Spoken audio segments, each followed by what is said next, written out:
session post-lunch, and it being the last session of the day makes it all the more challenging for me to do that, but I'll try to make it as short and as interesting as possible, and hopefully this presentation is insightful to all of you. It's a pleasure to be here, and I'd like to thank the Kerala Startup Mission for providing us this with this platform.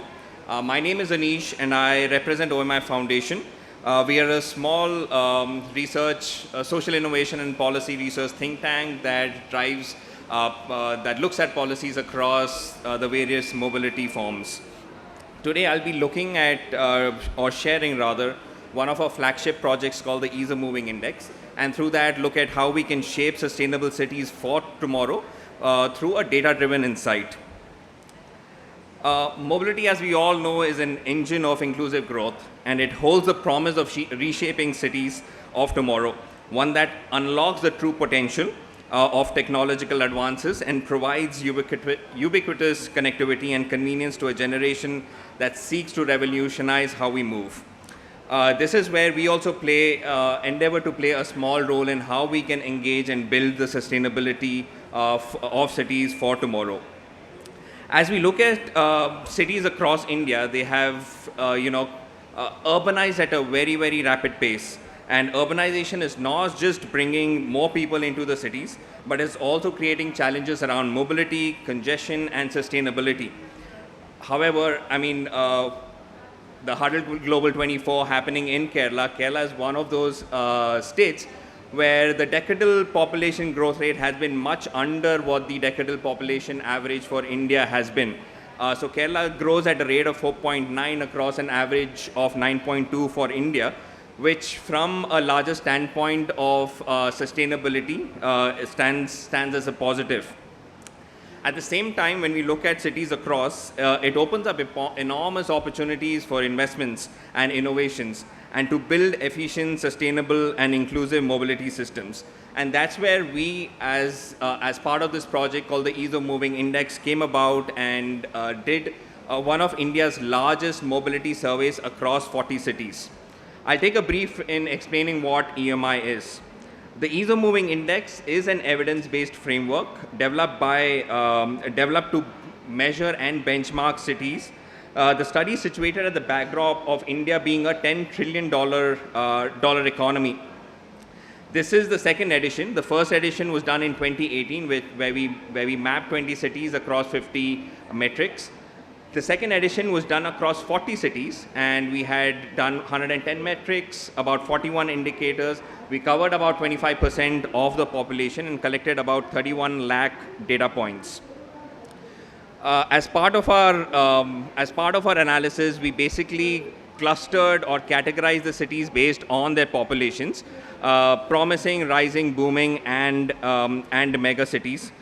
But while these clusters provide a broad categorization, it is important to note that each city has its own set of mobility challenges and opportunities that is shaped by the individual ecosystem.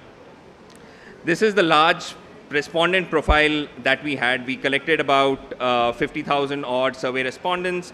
We had about 40% of the respondents who were women.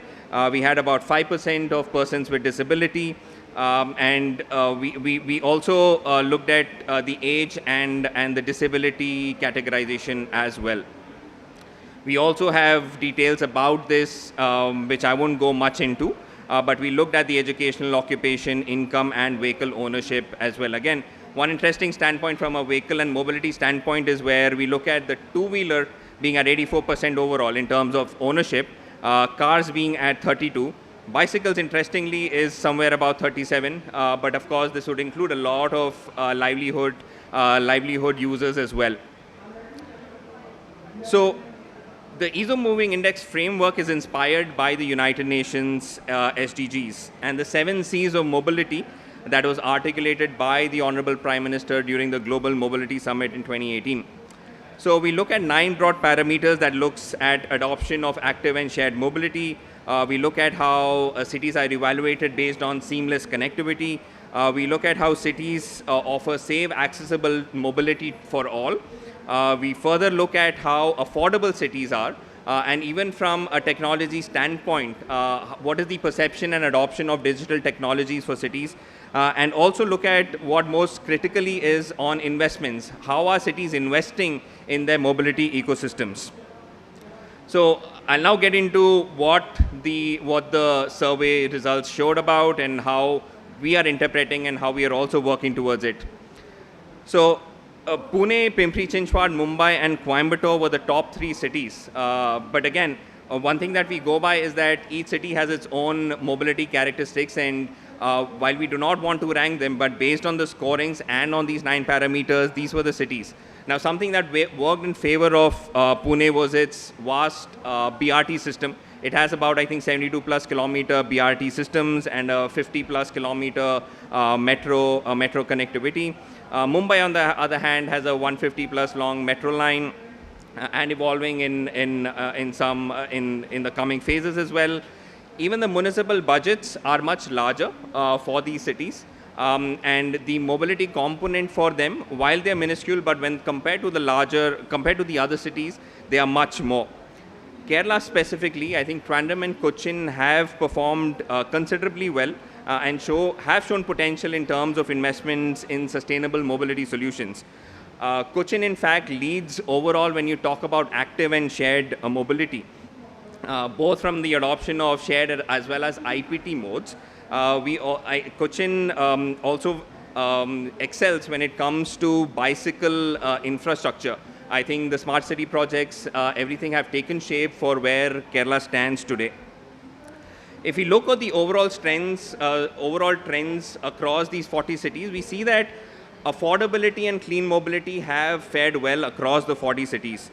But where they actually lack across is on future of mobility, where we're looking at digital technologies as well as investment.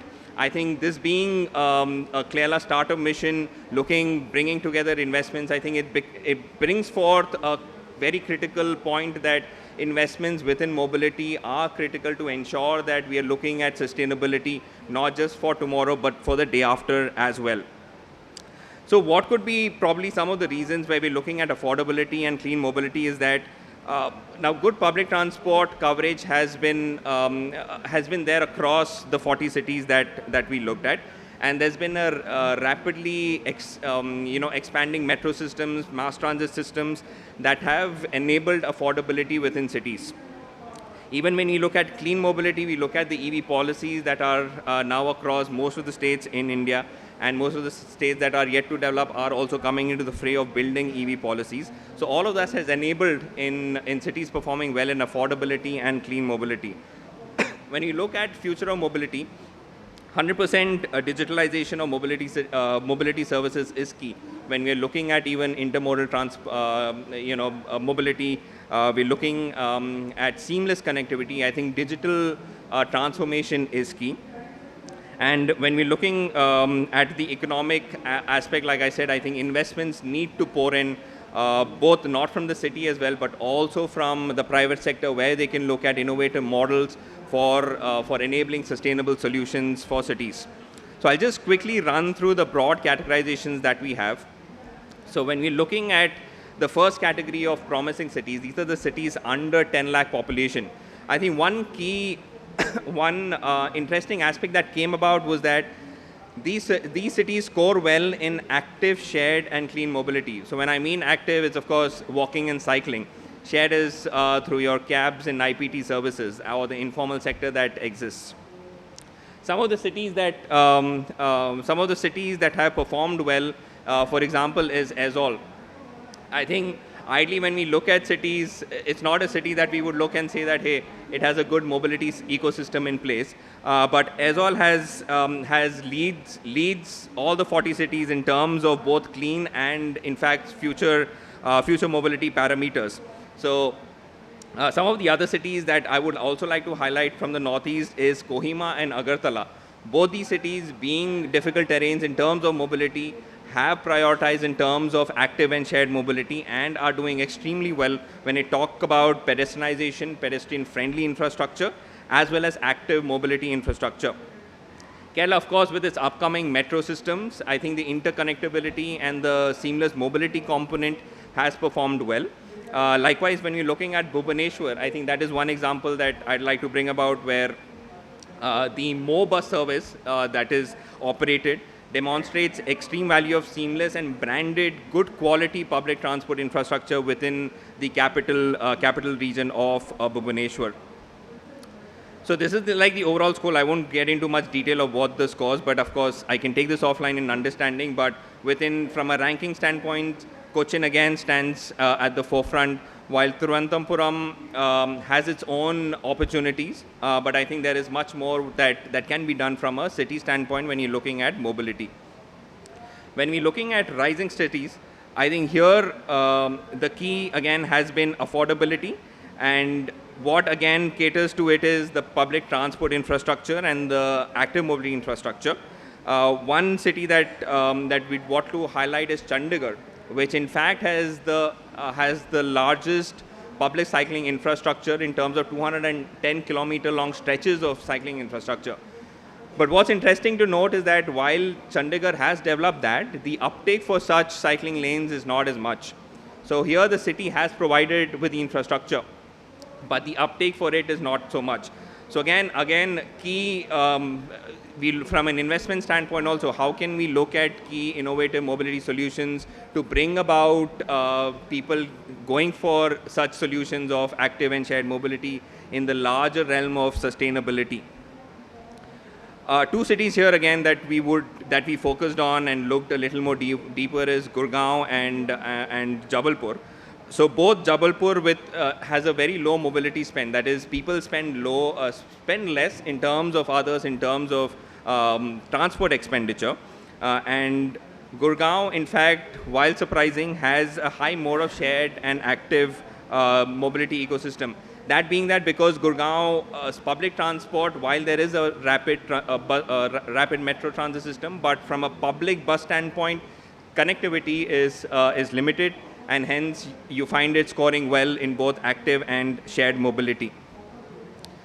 Again, Coimbatore here scored the highest, and likewise where I highlighted about Jabalpur, while the expense on mobility is less, but from an infrastructure standpoint, there is much to do. The third is on booming cities.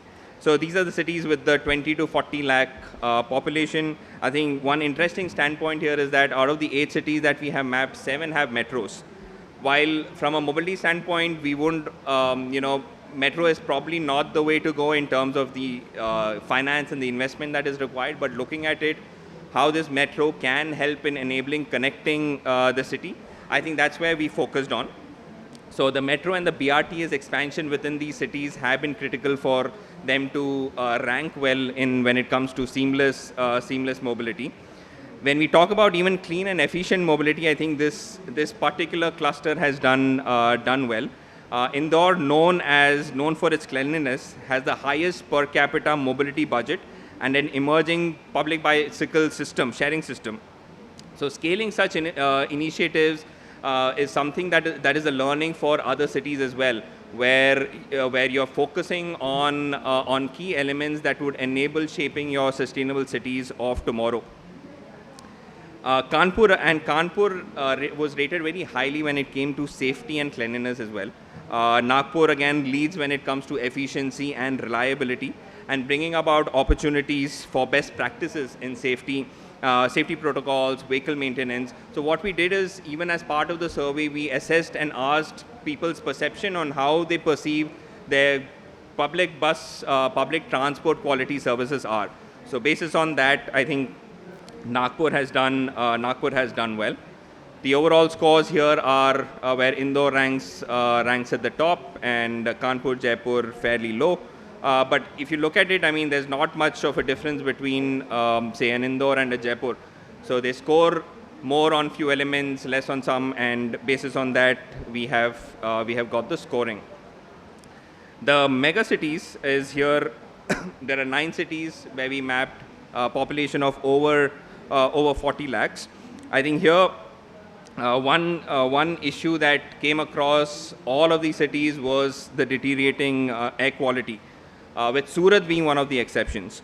But one reason that is attributed to this is the growing motor vehicle population and the stagnant or declining ridership of public transport. And that's something that we'd probably see across these metro cities, right? The more and more you frequent and visit them, you understand that journey times are taking longer. Even with investments in metros, with more phases coming in, the rising population of the private vehicles has gone up. In fact, in Delhi, every day about 1,800 vehicles, new vehicles come onto the Delhi road.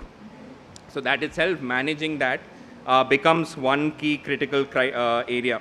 So here again, when we're looking at the mega cities of Chennai, Delhi, again, like I spoke about, air quality being one, while Delhi is doing well when it comes to EV adoption, but much more needs to be done when we're looking at not just electrification of the mobility systems, but also ensuring that active shared mobilities, modes are also encouraged and also given equal chance when we talk about budgeting and investments.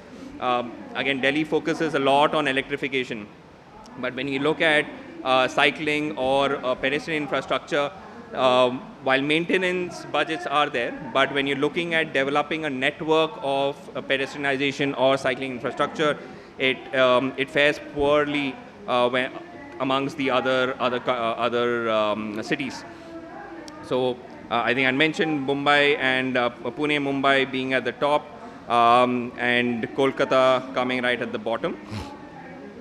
So how do we kind of navigate through all of this? How do we then look at moving towards a more sustainable future? I think this is where we talked about, the public transport upgradation. I think, but one thing that we would definitely want to call out is that there is no, one size fits all solution. Each city is unique in its own way. And I think the strengths and weaknesses and opportunities needs to be assessed and mapped to understand where investments could be diverted, what the focus and key areas need to be in ensuring that we are moving sustainably forward. So when we're looking at the public transport services, I think the Ministry of Housing and Urban Affairs comes out with a service level benchmarking, and it puts for cities above, it puts 40 buses per lakh as the service level benchmarking. For more cities, it is much below this number, and that's where I think where we're meeting the basic needs of the growing population. I think developing the larger public transport needs to be key. I think even in the earlier session, this was spoken about. The paradox of mobility. The shortest distance takes the longest time and is most often the most expensive. So how do we then cater to such innovative solutions or seamlessly integrate public transport as necessary to increase the uptake of these services? I think today, even when we were speaking with the official at the Kerala Metro, he said the daily Kochi Metro, the daily ridership is 1 lakh. But during peak season, it can, during Onam and all, it goes even up till 1.7. So there are takers for it. How then can you improve and increase the uptake of ridership so that so that cities are less congested and are moving and shifting towards cleaner solutions?